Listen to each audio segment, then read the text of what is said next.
Captain Sarah Chen stared at the empty space where Saturn's rings used to shine. 3 hours ago, 10,000 human ships had been fighting there. Now there was nothing but glowing debris and the fading heat signatures of destroyed vessels. Her ship, the UES Defiance, drifted silently in the darkness beyond Pluto. They had been on a routine scouting mission when the attack began. By the time they received the emergency signals, it was already too late. "Captain," her communications officer spoke with a shaking voice. "I'm getting one last transmission from Earth Command." Sarah nodded. She already knew what it would say. The Zephyrian Empire had been moving toward Earth for 6 months. Humanity had thrown everything they had at the alien fleet. Ships, weapons, soldiers, everything. It hadn't been enough. The message crackled through the speakers. Admiral Morrison's voice was tired and filled with pain. All defensive fleets destroyed. Enemy approaching Earth, estimate 12 hours until the end. To any human ship still out there, remember us. Avenge us if you can. The transmission ended with static. Sarah looked around her bridge. 200 crew members were all that remained of humanity's once mighty space navy. Her ship was old, built 30 years ago when humans still thought they could win this war through normal means. The Defiance had thick armor and powerful engines, but compared to Zephyrian technology, it might as well have been made of paper. "Captain, what are your orders?" asked Commander Torres, her second in command. Sarah was quiet for a long moment. Through the main screen, she could see distant flashes of light near Earth. The enemy was beginning their final attack. Soon there would be no more humans anywhere in the galaxy. The Zephyrian Empire controlled 40,000 star systems.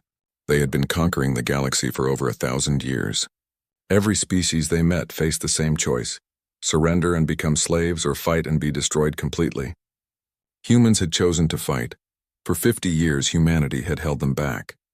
Human ships were tough and human soldiers were brave. But the Empire had technology that seemed like magic.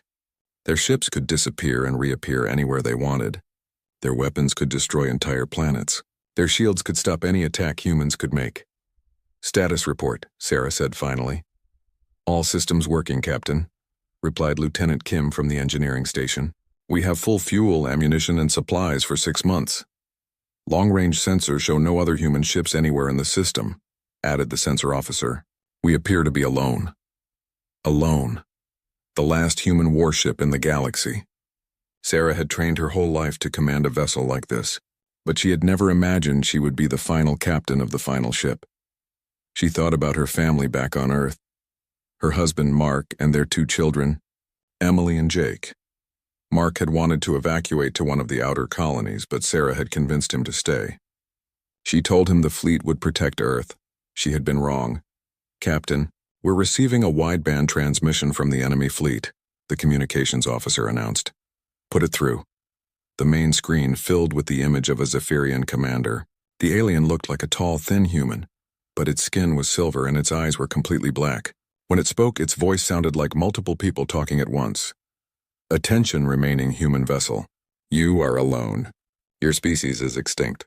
Your resistance is meaningless. Surrender immediately and you will be allowed to live as servants of the Empire." Sarah stood up slowly.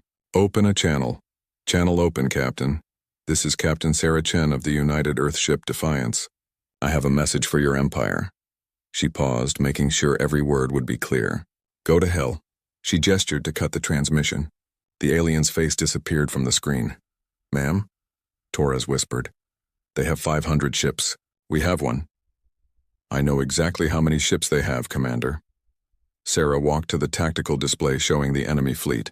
The Zephyrian vessels were massive, each one 3 times larger than the Defiance. They moved in perfect formation, like a school of deadly fish swimming through space. She studied their movement patterns. The Empire always attacked the same way.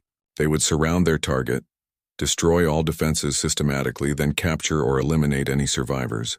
It was efficient and it always worked. But Sarah noticed something strange. The enemy ships were moving slowly toward Earth. They weren't in any hurry. Why would they be? They had already won. Humanity was finished. That gave her an idea. A crazy, impossible idea. "Navigation, plot a course for the asteroid belt." "Maximum speed, Captain?" The navigator looked confused. "That's toward the enemy fleet." "I know where it is, Ensign."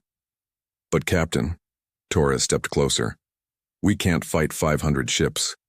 Even if we surprise them, even if we get lucky, we'll barely scratch one of them before they destroy us. Sarah turned to look at her crew. These men and women had served with her for 3 years. They trusted her. They deserved to know what she was thinking. You're right, Commander. We can't fight 500 ships and win. But we're not going to fight them. Not yet. She pointed at the tactical display. The Empire thinks they've won. They think the war is over. That makes them predictable. She highlighted several points on the display. Look at their formation. It's perfect for attacking a planet, but not for chasing a single ship. And look where they're going. Straight to Earth on the most direct route. I don't understand, Captain. They want to finish this quickly and cleanly. One final battle to destroy the last human world. Then they can move on to conquer the next galaxy. But what if we don't let them finish cleanly? What if we make them chase us? Lieutenant Kim spoke up from engineering. Captain, even if we could outrun them, where would we go? Every human colony has been destroyed. There's nowhere left. Sarah smiled for the first time in days. It wasn't a happy smile.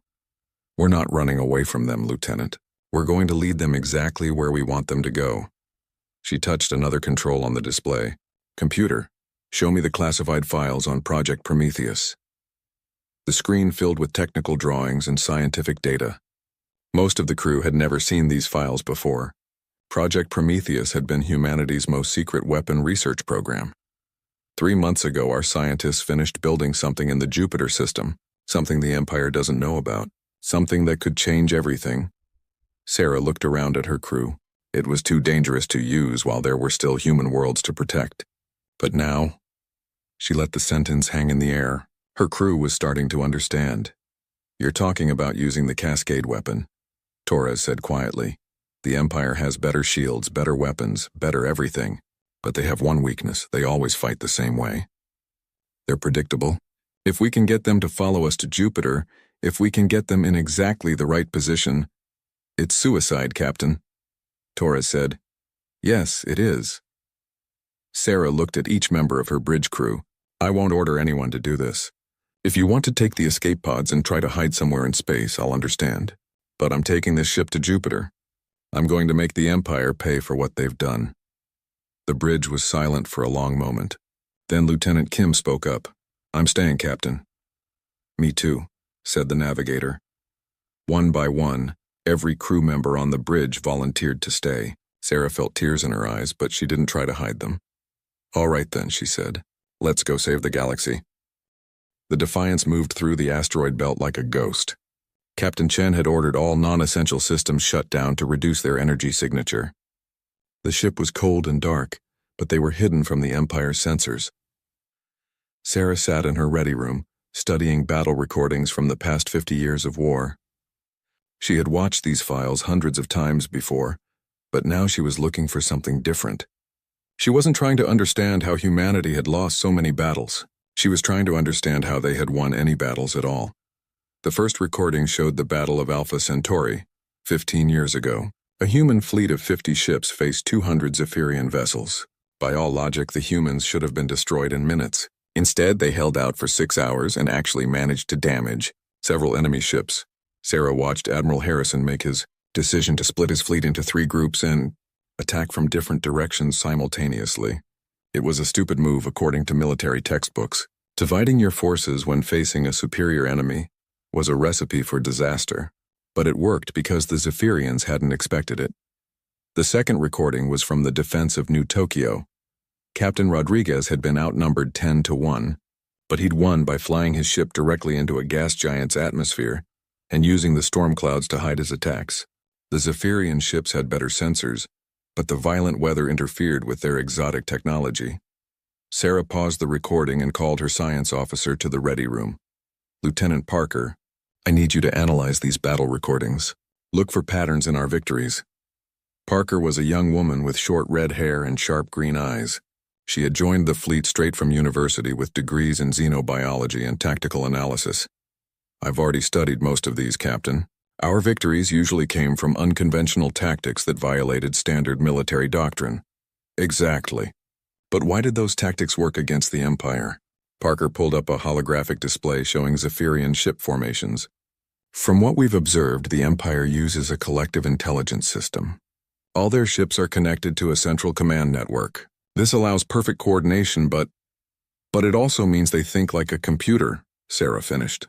They calculate the most efficient solution to every problem. Yes, Captain. Their tactics are mathematically optimal. They always choose the strategy with the highest probability of success and the lowest resource cost. Sarah stood up and walked to the viewport. Outside, asteroids tumbled slowly through space, following predictable orbits that had been calculated millions of years ago. The problem with optimal strategies is that they're predictable. If you always choose the mathematically best option, your enemy can eventually figure out what you're going to do. But, Captain, humans usually chose mathematically terrible options. We should have lost every battle, Sarah smiled.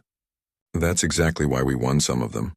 When you do something completely irrational, something that should fail, your enemy can't predict it because their computers never consider impossible plans. She turned back to Parker. The Empire conquered 40,000 star systems by being smarter, stronger, and more efficient than everyone else. But they've never faced an enemy crazy enough to make decisions that don't make sense. Parker looked confused. I don't understand how that helps us, Captain. We're still just one ship against 500. Because I'm going to do something so stupid, so impossible, that their computers won't even consider it as a possibility. Sarah brought up a tactical display of the Jupiter system. I'm going to lead their entire fleet into a trap using bait they can't resist. What kind of bait? The last human ship, apparently crippled and desperate, trying to reach a secret base. Sarah explained her plan. The Defiance would begin broadcasting false distress signals, claiming engine damage and life support failures. They would leave a trail of debris suggesting the ship was falling apart. The course would lead toward Jupiter, specifically to the area where Project Prometheus waited. The Empire will want to capture us alive. Sarah continued. They'll want to study our ship and interrogate the crew to understand why humans were so difficult to conquer. They won't just destroy us from a distance. Parker looked skeptical. But Captain, our ship really will be damaged. To make the deception convincing, we'll have to actually disable some systems, and Jupiter's radiation field will interfere with our electronics. That's the beautiful part, Lieutenant. The same radiation that will hurt us will completely scramble their exotic technology. Their ships are designed for efficiency in normal space. They're not built to handle chaotic environments. Sarah brought up technical specifications for both human and Zephyrian vessels. Human ships were overbuilt and redundant, designed by engineers who expected everything to break down eventually. Multiple backup systems, thick shielding, and simple technology that could function in extreme conditions. Zephyrian ships were elegant and precise. Their technology was based on quantum manipulation and exotic matter. It was incredibly powerful, but it required stable conditions to function properly. Jupiter's storms create massive electromagnetic interference, Sarah explained. Their phase shift drives won't work reliably. Their gravity weapons will be unstable. Their shields will fluctuate. While our old-fashioned fusion engines and projectile weapons will work fine, Parker realized. Exactly. We'll be fighting them in an environment where human technology has the advantage. Parker still looked worried. But Captain, even if everything works perfectly, even if we disable half their fleet, there will still be hundreds of ships left. How do we destroy all of them? Sarah's expression became grim. We don't destroy them with weapons, Lieutenant. We erase them from existence. She activated a classified file that required her command codes and biometric scan. The holographic display showed technical specifications for the most dangerous weapon humanity had ever created. The quantum cascade generator, Parker whispered. Our scientists spent 10 years building it. The theory is simple. Convince matter that it never existed in the first place. Create a bubble of nothingness that expands at light speed, erasing everything it touches. Parker studied the technical data. Her face went pale as she understood the implications. Captain, this weapon requires the generating ship to be at the center of the cascade. There's no way to trigger it remotely. Whoever activates it will be the first thing erased. I know. And the power requirements are enormous. We'd have to channel the energy through our main reactor, our engines, and every system on the ship. The Defiance would be torn apart just from the power surge, even before the cascade begins. I know that too. Parker sat down heavily in her chair. You're talking about suicide, Captain, Sarah nodded. The Empire thinks they've won because they destroyed all our fleets and conquered all our worlds. But they made one mistake. They let one human ship survive, one ship with 200 people who have nothing left to lose. She turned off the holographic display and looked directly at Parker. The Empire rules through fear. For 1,000 years, no species has been able to seriously hurt them. They've become arrogant. They think they're invincible. Sarah's voice became hard. I'm going to prove them wrong. When their 9th conquest fleet disappears completely, every enslaved species in the galaxy will know that the Empire can bleed. Parker was quiet for a long moment, processing everything she had learned. How long do we have to prepare? She finally asked. 18 hours until we begin broadcasting the distress signals. The Empire fleet should reach Jupiter in about 60 hours. Sarah stood up. I need you to work with engineering to modify our systems. We need to make this deception perfect. What should I tell the crew? Sarah paused at the door to her ready room. Tell them we're going to do something that's never been done before. Tell them we're going to make the Empire remember our names. After Parker left, Sarah remained alone with her thoughts. She thought about her husband and children back on Earth. By now, they were probably dead. The Empire never left survivors when they conquered a world. But their deaths would not be meaningless. The Cascade weapon would destroy the Empire's most powerful fleet. The rebellions that followed would free billions of enslaved beings across the galaxy. 200 humans against 40,000 star systems. The odds were impossible. That's exactly why it might work. The Defiance limped through space, trailing vapor and debris. To anyone watching, the ship looked like it was falling apart. Smoke poured from damaged sections, the engines sputtered and misfired, and emergency lights flashed along the hull.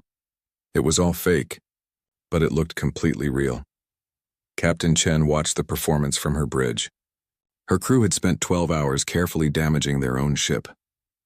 They'd vented atmosphere from empty sections, shut down non-critical systems, and even fired a few shots at their own armor plating to create convincing scorch marks. Engineering report, Sarah called out. We're running on emergency power only, Lieutenant Kim replied. Main engines are operating at 30% capacity just like you ordered. Life support is fluctuating but stable. From the outside, we look like we're barely holding together. Perfect. Communications, begin broadcasting our distress signal. The communications officer activated a pre-recorded message that would repeat every 10 minutes on all frequencies. Mayday, Mayday. This is UES Defiance. We have suffered critical damage to engines and life support, attempting to reach emergency supplies at coordinates. The message gave a location deep in the Jupiter system, near one of the gas giant's smaller moons. Sarah had chosen those coordinates carefully. According to their fake distress call, there was a secret human supply depot hidden there. It was exactly the kind of story that would interest the Empire. A chance to discover humanity's hidden resources and capture the last human ship intact. Captain, the sensor officer announced, I'm detecting movement from the Empire fleet. They're changing course. Sarah felt a moment of satisfaction. The trap was working. How long until they reach us? At their current speed, approximately 18 hours. But Captain, they're not coming directly at us. They're spreading out into a search pattern. Sarah nodded. The Empire wasn't stupid. They knew this could be a trap. But their arrogance would work against them. They couldn't resist the chance to capture the final human survivors. Maintain course for Jupiter. Keep the distress signal broadcasting. And remember, everyone, we're desperate refugees, not soldiers. Act the part. The next several hours passed slowly. The Defiance continued its fake journey toward Jupiter, leaving a trail of debris and electromagnetic signatures that told a convincing story. According to their false evidence, the ship was losing power, running out of air, and barely staying together. The Empire fleet followed at a distance, like predators stalking wounded prey. Sarah spent the time reviewing intelligence reports about Zephyrian tactics. The Empire always used overwhelming force, but they also preferred to capture technology and prisoners when possible. They would want to board the Defiance and take the crew alive for interrogation. That was exactly what Sarah was counting on. Captain, Commander Torres approached her chair. The crew is asking questions. They know we're heading toward Jupiter, but they don't understand why. Some of them think we're really running away. Sarah looked around the bridge. Her officers were trying to look busy, but she could see the worry in their eyes. They trusted her, but they were scared. Attention all hands, Sarah announced over the ship's intercom. This is the captain. I know many of you are confused about our current mission. I know some of you think we're retreating. She paused, making sure she had everyone's attention. We are not retreating. We are setting up the most important ambush in human history. In approximately 12 hours, we will engage the entire Empire fleet in battle. We will be outnumbered 500 to 1. We will almost certainly die. The bridge was completely silent. Sarah could hear the hum of the engines and the whisper of air recycling through the vents. But we will not die for nothing. We will take the enemy with us, and we will show the galaxy that humans never surrender. I need every one of you to trust me for 12 more hours. Can you do that? Responses came from all over the ship. Yes, Captain. We're with you. Let's make them pay. Sarah felt proud of her crew, but also guilty. These people had volunteered to follow her on what they knew was a suicide mission. The least she could do was give them a chance to understand why. Commander Torres, Lieutenant Parker, report to my ready room. Bring the senior staff. 10 minutes later, Sarah's most trusted officers gathered around the conference table. She activated the holographic display and showed them the real plan. Ladies and gentlemen, this is Project Prometheus. The technical specifications for the quantum cascade generator appeared in the air above the table. Several officers gasped when they realized what they were looking at. Our mission is to lead the Empire fleet to these coordinates. Sarah pointed to a location deep within Jupiter's Great Red Spot. The cascade generator is hidden inside the storm. When we activate it, everything within 1 light hour will be erased from existence. Including us, Torres said quietly. Yes, including us. Lieutenant Parker leaned forward. Captain, I've been thinking about the power requirements. Even if we channel everything through our reactor, we might not have enough energy to trigger the cascade. Sarah had been worried about the same thing. The cascade generator needed an enormous amount of power to function, more than any single ship could provide. That's why we're going to use Jupiter itself, she explained. The Great Red Spot is a massive electromagnetic storm. If we can tap into that energy and direct it through our ship's systems, we'll be using our entire vessel as a focusing lens, the chief engineer realized. Captain, that will tear us apart even faster. I know, but it's the only way to guarantee the cascade will work. Sarah looked at each of her officers. These were good people, skilled professionals who had served with distinction.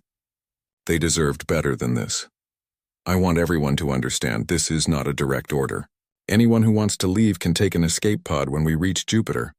You can hide in the outer system until this is over. Nobody moved. Nobody spoke. Finally, Commander Torres broke the silence. With respect, Captain, we're not going anywhere. If this is humanity's last stand, we want to be part of it. The others nodded in agreement. Sarah felt tears in her eyes, but she forced them back. There would be time for emotion later. All right then, let's discuss the tactical situation. The holographic display showed the Jupiter system in detail. The gas giant's powerful magnetic field and radiation belts would interfere with Zephyrian technology, but it would also make conditions extremely dangerous for human ships. The Empire fleet will try to surround us when we reach Jupiter, Sarah explained. They'll want to prevent our escape and force us to surrender. But they won't expect us to fly directly into the Great Red Spot. Because it's suicide, Torres pointed out. Exactly. Their computers will calculate that we're trying to hide in the storm clouds, not destroy ourselves. By the time they realize what we're really doing, it will be too late. Lieutenant Kim studied the engineering data.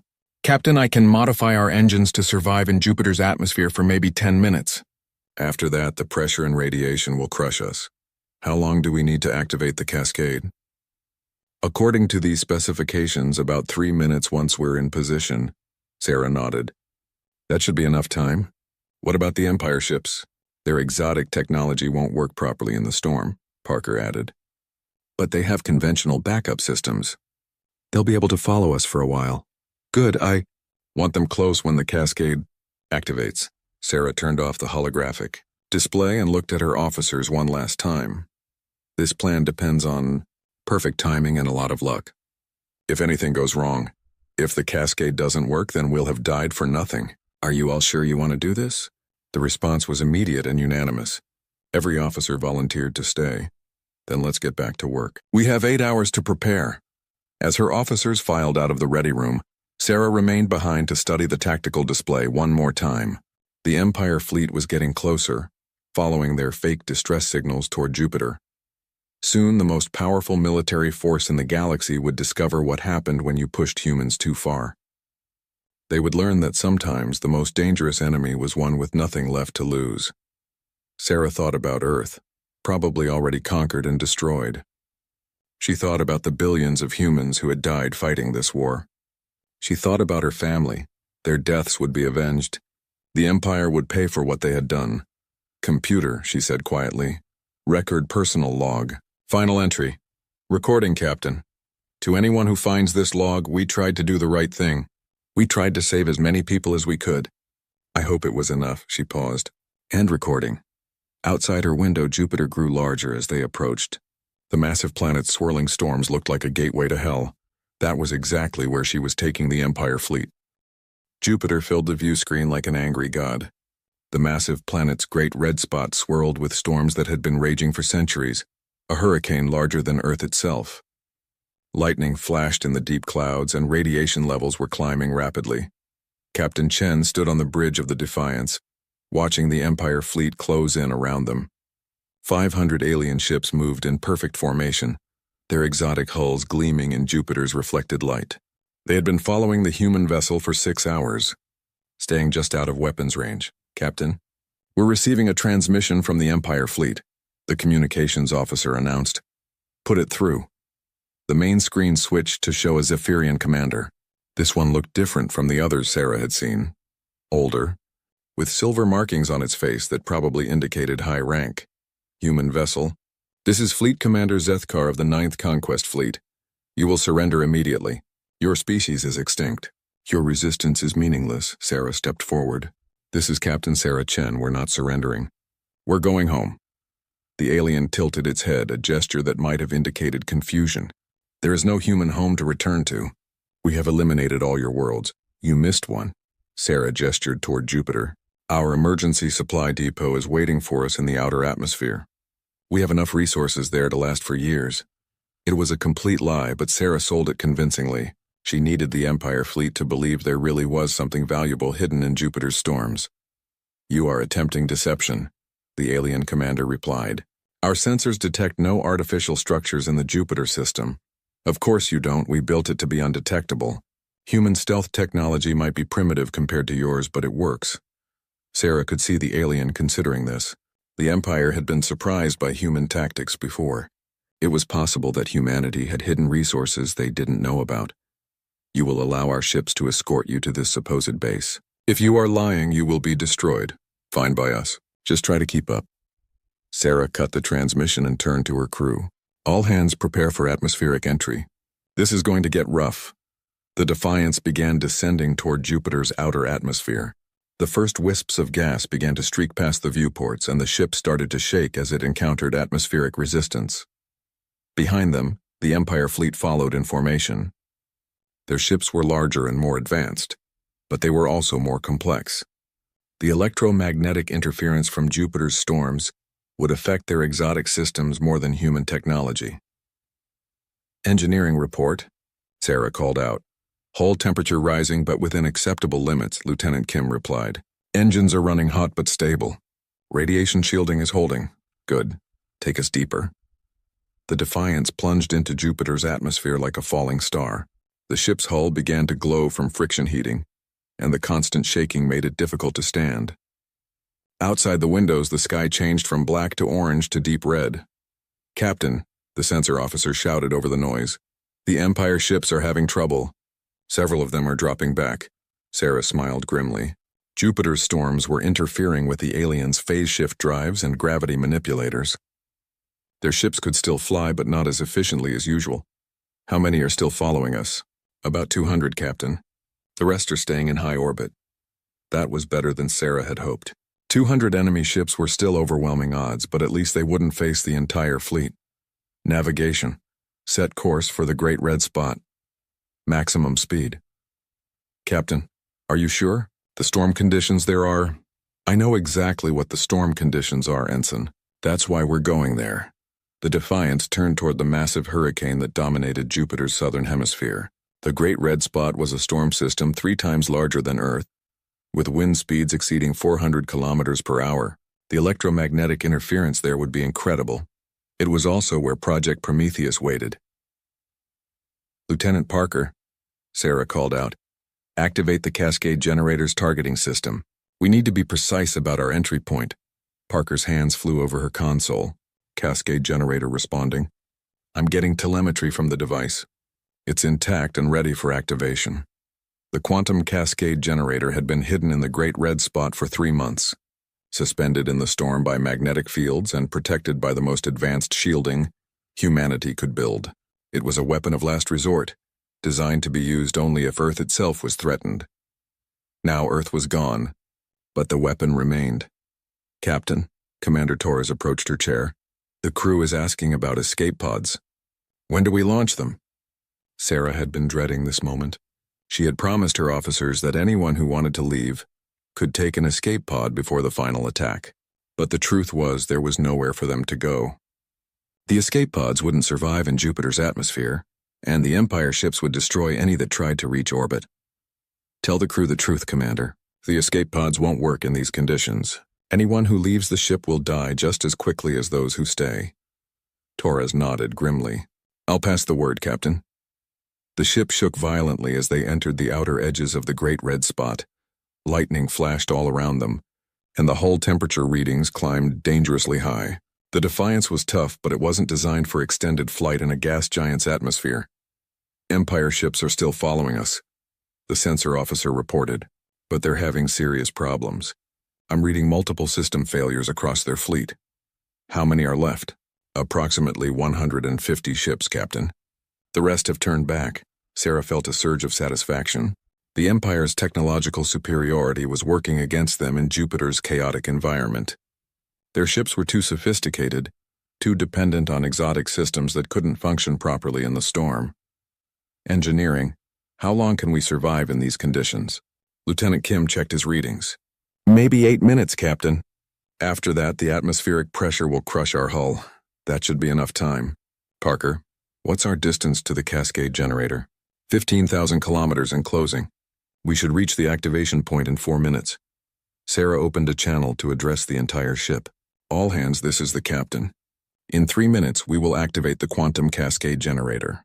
The weapon will erase everything within 1 light hour of Jupiter, including us. She paused to let that sink in. I want everyone to know, you have served with honor. You have given your lives to save billions of beings across the galaxy. Your sacrifice will not be forgotten. Responses came from all over the ship. It's been an honor, Captain. Thank you for letting us be part of this. See you on the other side. Sarah felt tears running down her cheeks, but she kept her voice steady. 2 minutes to activation. All stations prepare for quantum cascade initiation. The Defiance continued its descent into the heart of the Great Red Spot. The storm raged around them with incredible fury, but the ship held together through sheer determination and human engineering. Behind them, the remaining Empire ships followed in a rough formation. Their sleek hulls were scarred and blackened by the atmospheric entry, and many of their exotic systems had failed completely. But they were still coming. 1 minute to activation point, Parker announced. Sarah watched the countdown timer on her screen.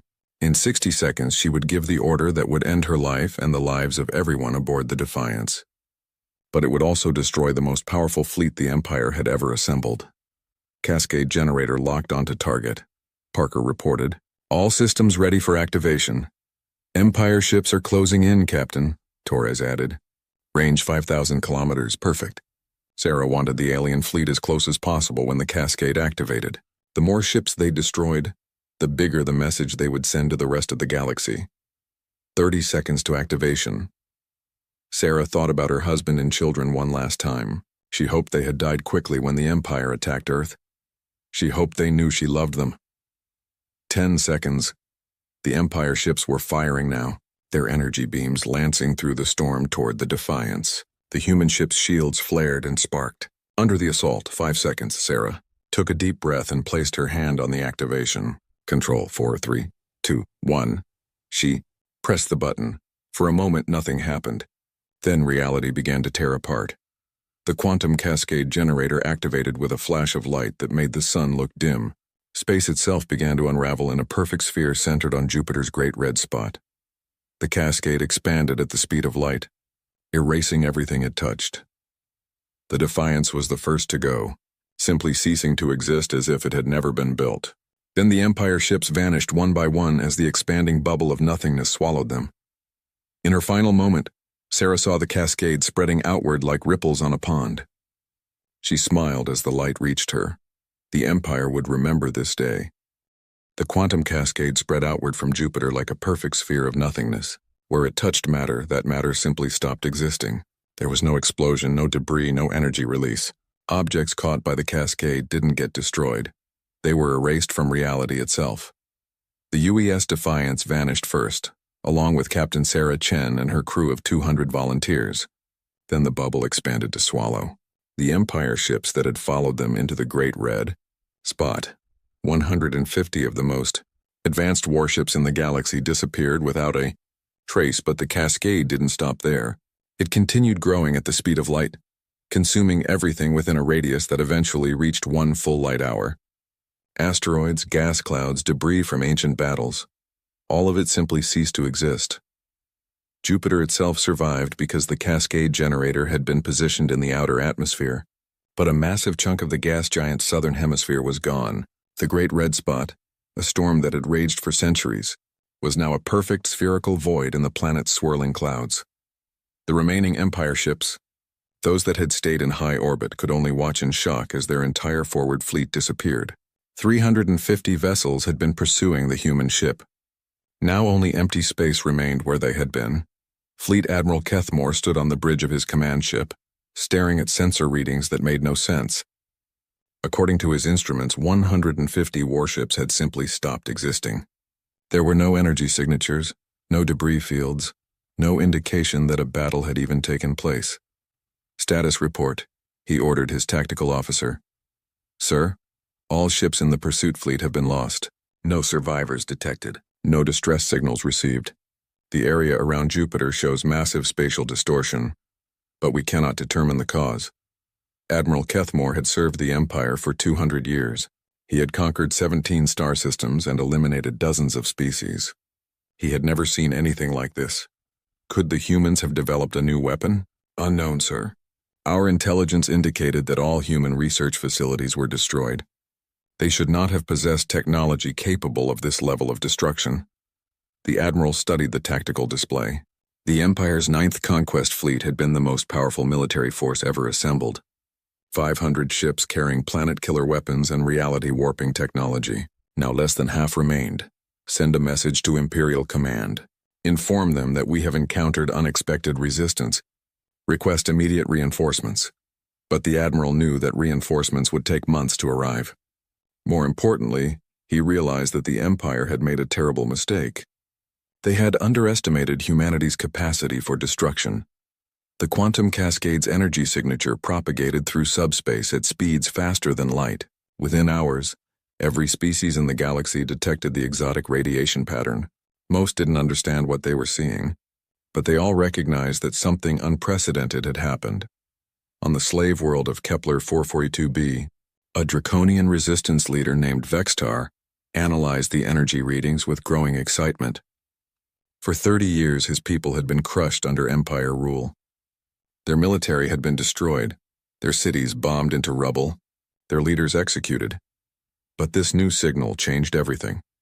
Brothers and sisters, Vextar broadcast to hidden resistance cells across the planet. The impossible has happened. Someone has bloodied the Empire's nose. Their 9th fleet, the same fleet that destroyed our homeworld, has been eliminated.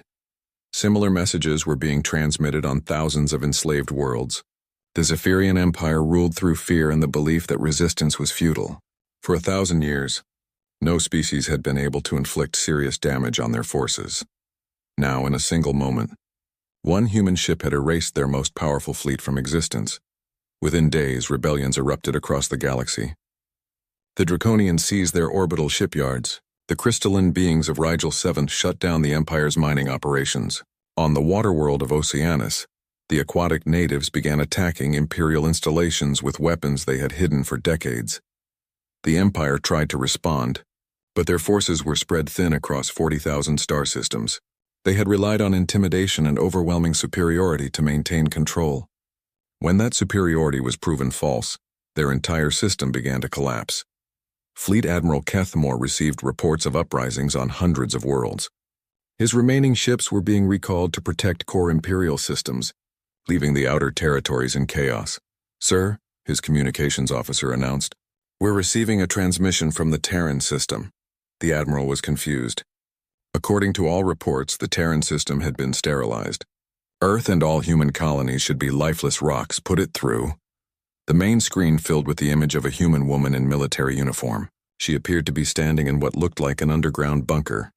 "This is General Lisa Morrison, commander of the Earth Resistance. To any Imperial forces still in our system, you have 10 hours to withdraw beyond the heliopause. After that, we will consider you hostile targets." Admiral Kethmore leaned forward. "Impossible. Our forces reported complete planetary sterilization." The human smiled coldly. "Your forces lied to you, Admiral. We've been hiding in underground cities and asteroid bases for months. You destroyed our surface installations and killed millions of our people, but you didn't kill all of us. Even if some humans survived, you cannot resist the Empire's power." "Really? Because from where I'm sitting, it looks like one human ship just erased your entire 9th Fleet. That was Captain Chen and the Defiance, by the way. We're very proud of them." The Admiral felt something he had never experienced before, uncertainty. The Empire's intelligence had been completely wrong about human capabilities and survival. "You cannot have many ships remaining," he said, trying to sound confident. "We have enough. More importantly, we have something you don't: allies. Every enslaved species in the galaxy is watching this conversation. They're seeing that the invincible Empire can be defeated." As if to prove her point, the communication screen split to show similar transmissions from dozens of other worlds. Draconian, Rigelian, Oceanic, and other species leaders were all making similar declarations of independence. General Morrison's voice cut through the chaos. "Here's what's going to happen, Admiral. The Empire's reign of terror is over. We're forming a Galactic Liberation Alliance, and our first goal is to free every world you've enslaved. You cannot succeed. Even if you have survived, even if the other species rebel, the Empire still controls thousands of fleets. But you don't control fear anymore," Morrison replied. "For 1,000 years, species surrendered to you because they thought resistance was hopeless. Now they know better. They've seen what happens when someone fights back with nothing left to lose." The transmission ended, leaving Admiral Kethmore staring at a blank screen. Around the galaxy, similar scenes were playing out as Imperial commanders faced rebellions they had never anticipated. On the former slave world of Vega Prime, Draconian fighters emerged from hidden bunkers to attack Empire installations. On the mining world of Asteroid Station 7, crystalline workers used industrial equipment to tear apart Imperial ships. In the water world of Oceanus, aquatic natives launched coordinated strikes against underwater bases. The Empire tried to respond with their usual tactics: overwhelming force and brutal retaliation. But their fleets were scattered and their morale was shaken. For the first time in their history, they were fighting an enemy that wasn't afraid of them. Years later, when the Galactic Liberation War finally ended, with the complete collapse of the Zephyrian Empire, historians would mark the Battle of Jupiter as the turning point. They would study the tactical recordings and wonder how 200 humans in an obsolete ship had accomplished what entire civilizations could not. The answer was simpler than most people understood. Captain Sarah Chen and her crew had done something that the Empire's computers couldn't calculate or predict. They had chosen to die rather than surrender. In the final analysis of the war, alien scholars would note that the Zephyrian Empire fell because they made one critical error. They believed that all intelligent species were fundamentally rational and would choose survival over principle. They had never encountered humans before. The monument, built on the ruins of Jupiter's Great Red Spot, bore a simple inscription in hundreds of languages, in memory of the UES Defiance and her crew, who proved that sometimes the most dangerous enemy is one with nothing left to lose. Below that, in smaller text, was Captain Chen's final message. "This is Captain Sarah Chen of the United Earthship Defiance. We are the last of humanity, and we are taking you with us. Remember our name when your empire falls." The Empire had fallen, just as she predicted, and across the galaxy. In the songs and stories of 1,000 liberated worlds, her name was remembered. The humans had gotten the last laugh after all.